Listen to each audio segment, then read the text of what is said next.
SN is working in the United News Marathon. My name is Natalia Ostrovska. I'll tell you everything that has happened in Ukraine and around the world right now. There were 164 clashes with the enemy on the front line over the past day. Most of them, once again, were in the Pokrovsk direction. In this area, the occupiers launch assaults every day, 50 times just in the past day.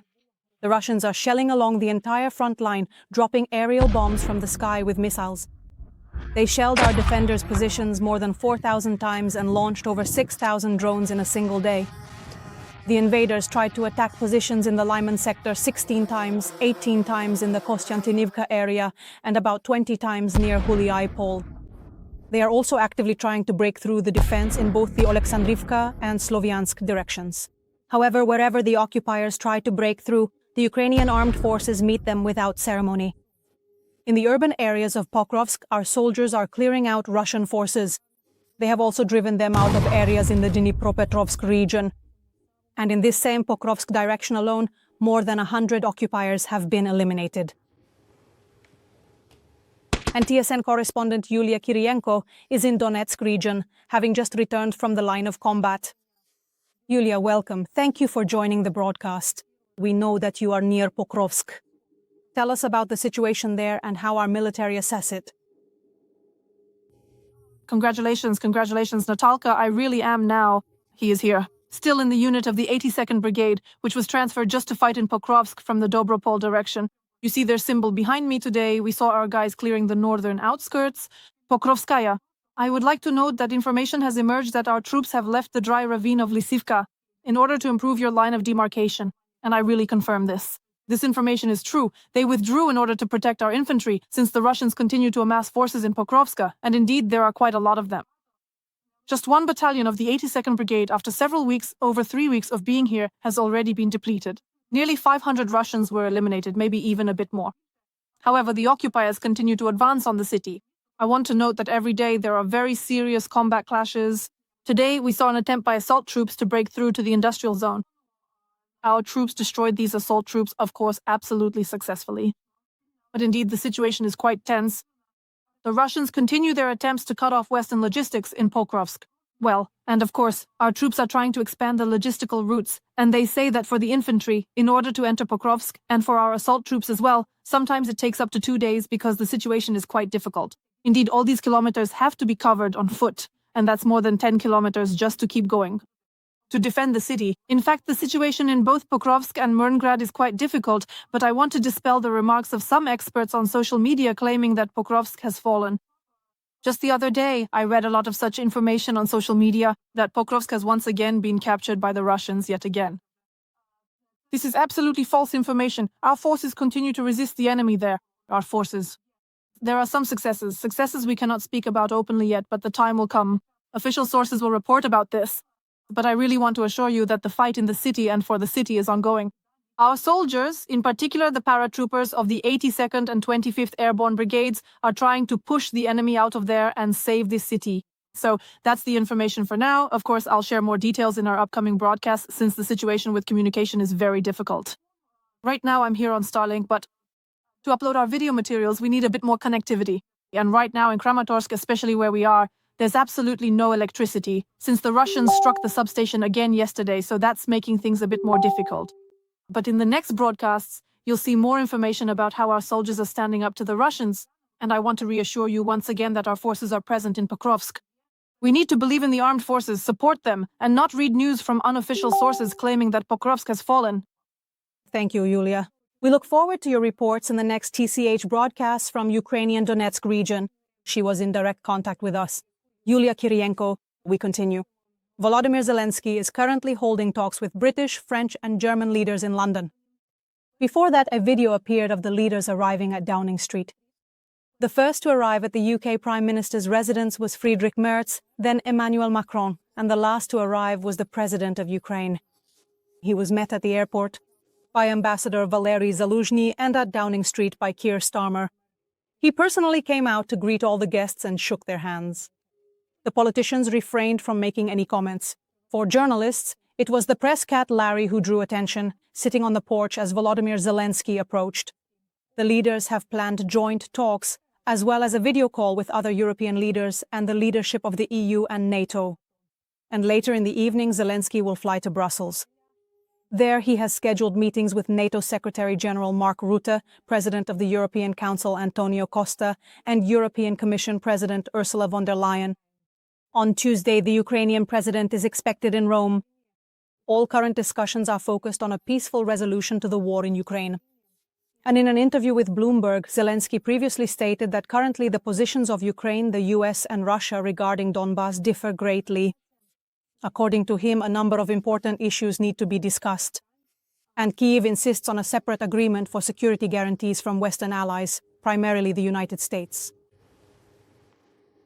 Since morning, emergency repair and restoration work has been ongoing at the site of the Shahed drone strikes in Okhtyrka, Sumy region. During the nighttime attack on the city, at least 2 more drones hit a 9-story apartment building. A fire broke out there, engulfing apartments from the 2nd to the 5th floors. Some people managed to get down to the basement and were unharmed. 7 people, including a child, were trapped in the damaged apartments. Rescuers evacuated them through the smoke and flames. 2 of the injured were hospitalized, while the rest are receiving outpatient treatment. A relief headquarters has been set up in the city to assist those affected. Points of invincibility are operating where people can warm up, charge their devices, and receive consultations or psychological support.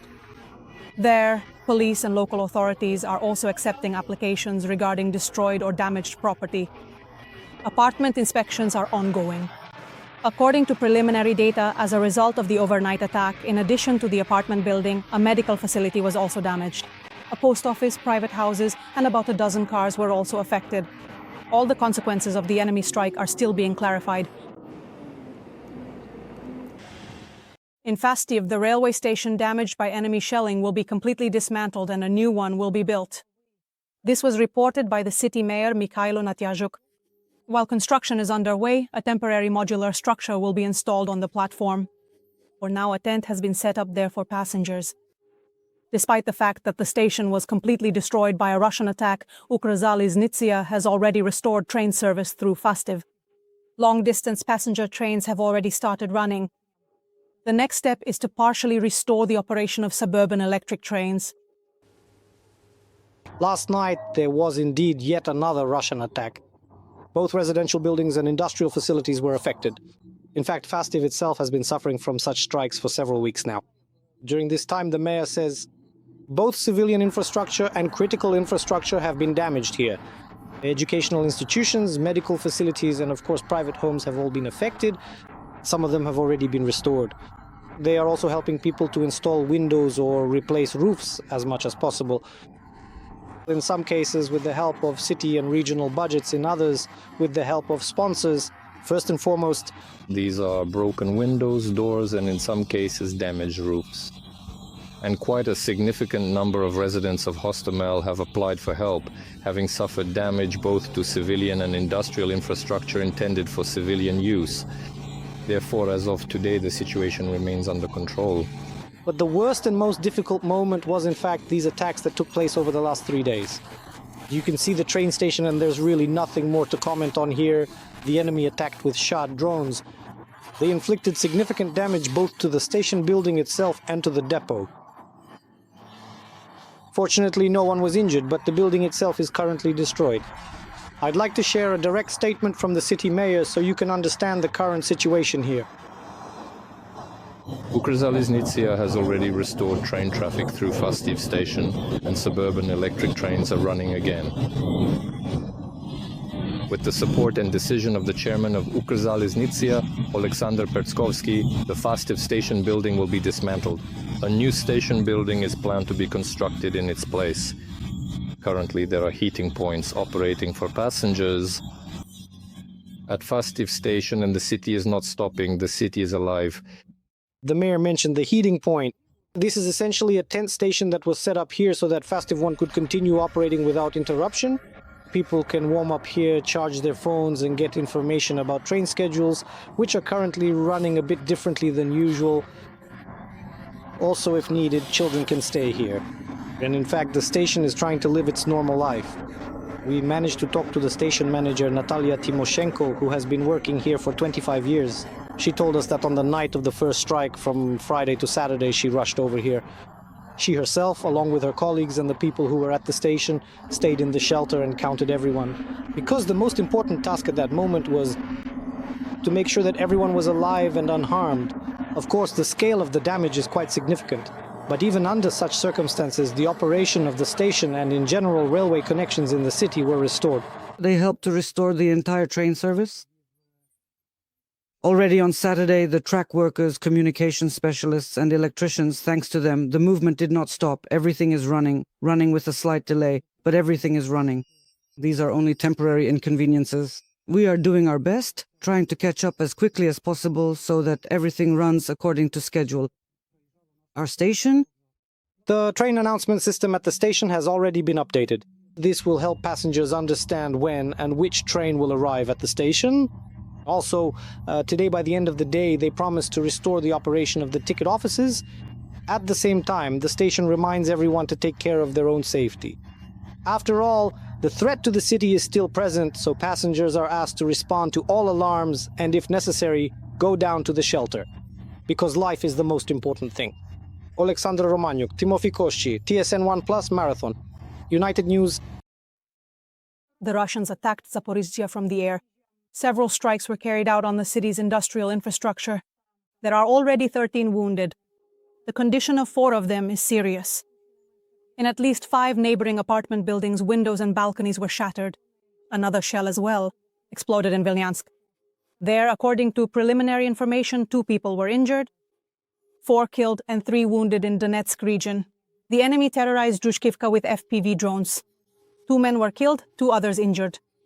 There is also 1 dead and 1 injured in Kostiantynivka as a result of drone strikes. Another person did not survive the shelling in Lyman. The occupiers killed 5 people and wounded 11 in Kharkiv region. The enemy used a missile, a shell, rocket artillery and drones of various types. There are casualties and injured in Staryi Saltiv, Podoli and Kupiansk-Vuzlovyi.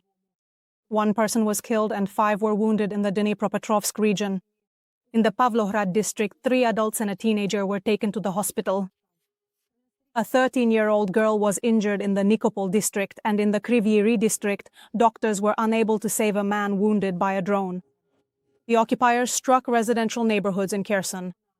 An elderly woman was killed and a man was wounded.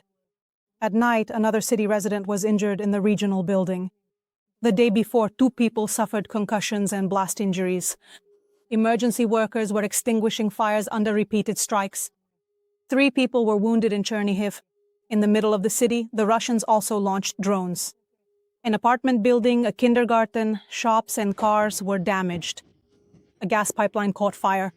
An elderly woman was also injured in the Novorod-Seversky district. They believed until the very end that he was alive. In Rivne, they said their goodbyes to soldier Dmytro Piskar, who had been considered missing for 2 years. The full-scale Russian invasion began on his 25th birthday, and a year later, Dmytro volunteered to defend Ukraine. Just a few days before leaving for the training ground, he told his parents, stage director Yuri Piskar and writer Ruslana Boronovitska, about his decision. Contact with the senior soldier was lost in October. On the 23rd, when he and his comrades were engaged in battle in the Zaporizhzhia direction. Recently, they managed to identify him, the body of the warrior. It was handed over for a proper burial.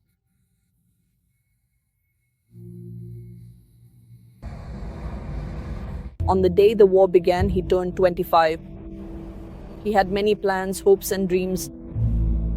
And a year later, he decided to enlist and became a volunteer. And he told his mother, "I don't want to be caught somewhere out there or anything like that. This is my decision."